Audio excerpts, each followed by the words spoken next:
what's up, everybody? True Boxing here, and thank you for coming back to get hit with the truth. So today, we're doing the What's Next on Tyson Fury, the undefeated reigning WBC heavyweight champion of the world, following his 6th-round knockout of Dillian Whyte as they met in a mandatory fight, on April 23rd on ESPN pay-per-view. This fight didn't surprise me, the outcome, but really I was looking for any kind of outcome. Anything was possible. I knew Dillian Whyte had the power to catch Fury, but if Fury was at his A game, he was going to be able to outbox him and break him down and stop him, and that's exactly what happened.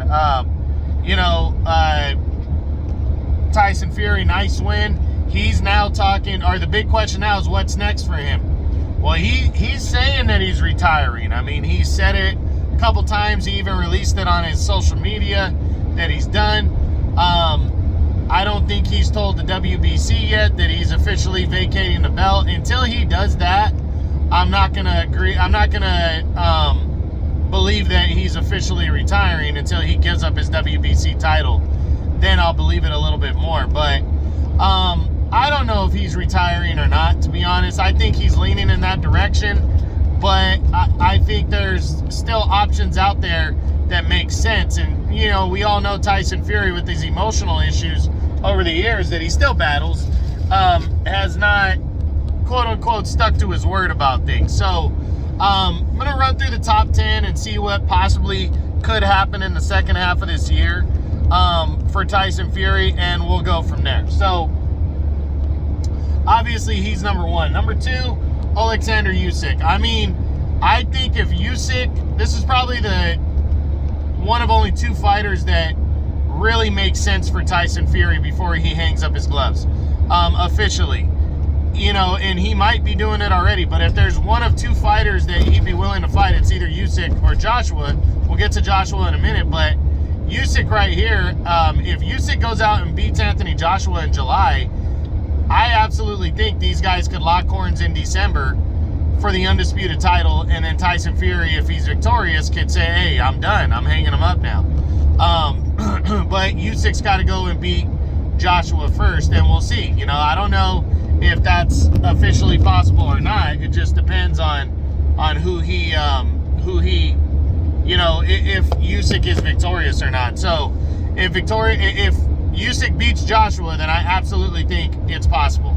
Next up is Anthony Joshua. I think this is the most realistic opportunity and option for Tyson Fury. If Fury is going to be, if Fury is going to fight anybody, it's going to be Anthony Joshua in a huge showdown for a boatload of money in the second half of this year. I absolutely think this fight is possible.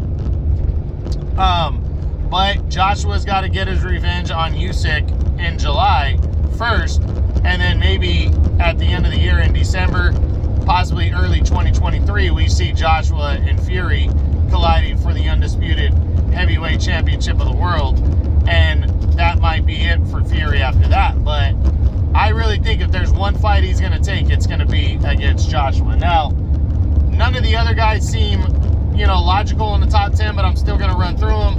A fourth fight with Wilder doesn't make sense. That's not going to happen. A rematch with Dillian Whyte, not going to happen. Joseph Parker. Parker can beat Joe Joyce, but that's not a big enough fight for Fury to take, so no. Andy Ruiz.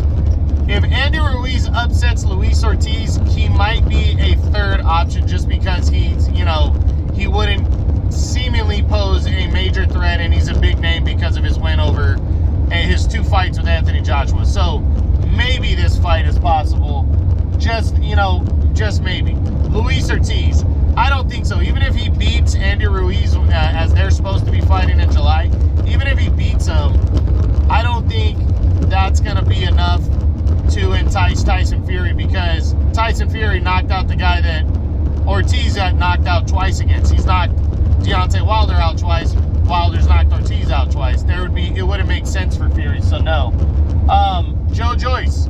If Joe Joyce upsets, or not upsets, but if he beats Joseph Parker in that heavyweight showdown, I I just don't think he's a big enough name for Fury to take, so I'm going to lean towards the no. And then Derek Chisora, I still got him in the top 10, you know, banging around the top 10. I don't see that fight possible, even though it's a domestic fight. He's lost to Dillian Whyte twice, the guy that Fury just knocked out. Doesn't make sense. And then Otto Wallin in a rematch doesn't make sense. Not a big enough name. So after Joshua and Usyk, the winner of that fight, I really think only Andy Ruiz maybe would be considered, but I really don't even think that fight. So I really think if Fury's going to continue for one or two more fights, it's going to be Anthony Joshua. If Joshua beats Usyk, I think that'll be a fight that Fury wouldn't be able to pass on. And Alexander Usyk would be the second option there, because I just think Joshua's a bigger name. It's a domestic fight. I think that, you know, money-wise would make more sense for Fury, but in terms of legacy, and he's still going to make a lot of money if he fights Usyk, that fight's a good option as well for Undisputed. So we'll see what happens. That's the what's next on Tyson Fury, the undefeated WBC heavyweight champion of the world. I hope you guys enjoyed this video. If you did, smash the like button, leave a comment. Also, subscribe to the channel. I appreciate any and all support. All right, guys, that's what I got. True Boxing. You've been here with the truth.